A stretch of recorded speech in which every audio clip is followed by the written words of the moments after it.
All right, guys, so without any further ado, I'm going to jump right into the video. So I've already melted my butters and oils, and I stuck it in the freezer until it got like a Vaseline consistency or look. And right now I'm just blending that up until it gets kind of like an off-white color.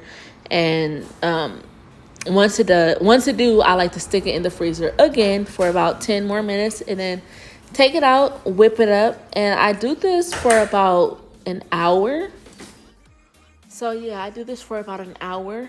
I put it in the refrigerator and the freezer, but I like the freezer more because it's kind of quicker and it get it to the state that I really want it, and it's so much easier to work with because of its solid state. So like I said, I do this for about an hour and a half. I put it in the freezer, take it out, put it in the freezer, take it out. And the last time that I put it in the freezer, as you can see right now, it looks like ice cream and it looks pretty solid.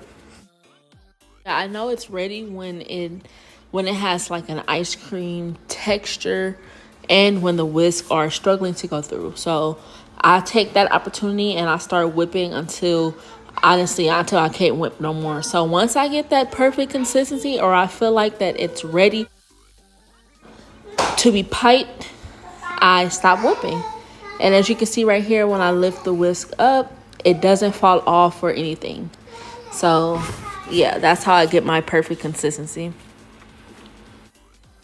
Okay, so since I'm doing a multicolor body butter, I'm going to put half in one bowl and I'm going to leave the other half in the other bowl. So now I'm just separating it, and then I'm going to add my mica powders, which is going to be one pink and one blue. So now I'm just going to mix my body butters, and I'm going to make sure I mix this really good because I want it all to be one shade. I don't want it to be two shades of pink. So now that I am done mixing that one, I'm going to mix up my blue one. And I just had to take a minute to really appreciate this color and the effort it took to make this, because look at that glitter. Oh my gosh.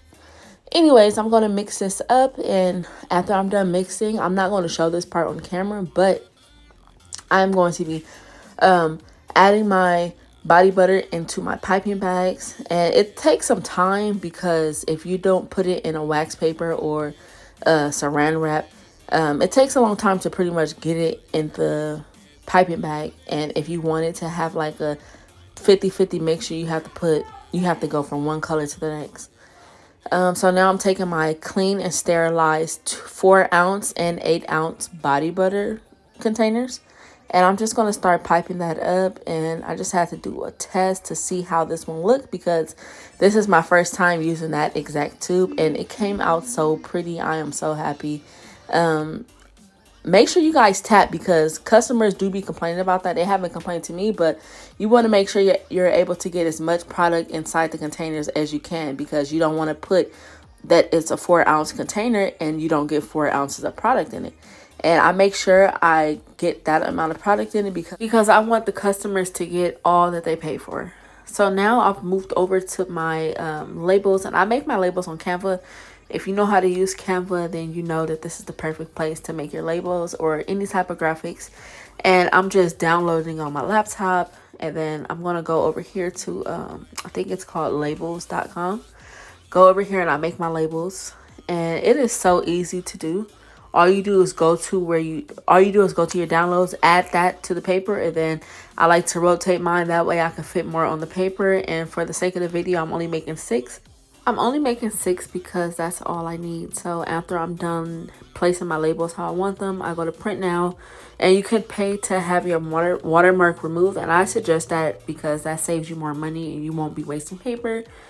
And once I download it, I just go on my computer and I press print. And once you've reached that, you're pretty much all done. All you're doing now is waiting for the paper to come out, or waiting for your labels to come out.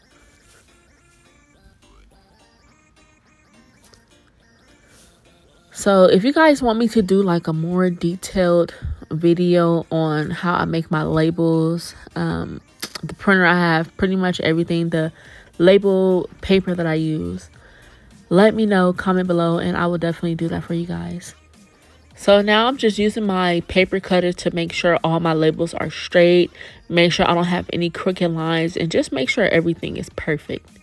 So I like to start off by placing it in the middle and then pressing each side down, making sure there are no air bubbles and just making sure everything is straight, because I don't want my product to get to anyone and then they look at it and they're like, oh, her labels are crooked. They're going to know that, you didn't spend any type of time on it. So this is the final product. I hope you guys love the labels as much as I do, and I hope you guys enjoyed this part of the video. Let me know if you guys would like to see more stuff like this, me making my products, the labels. Let me know if you guys want to see anything else like this. Comment below, and don't forget to like and subscribe.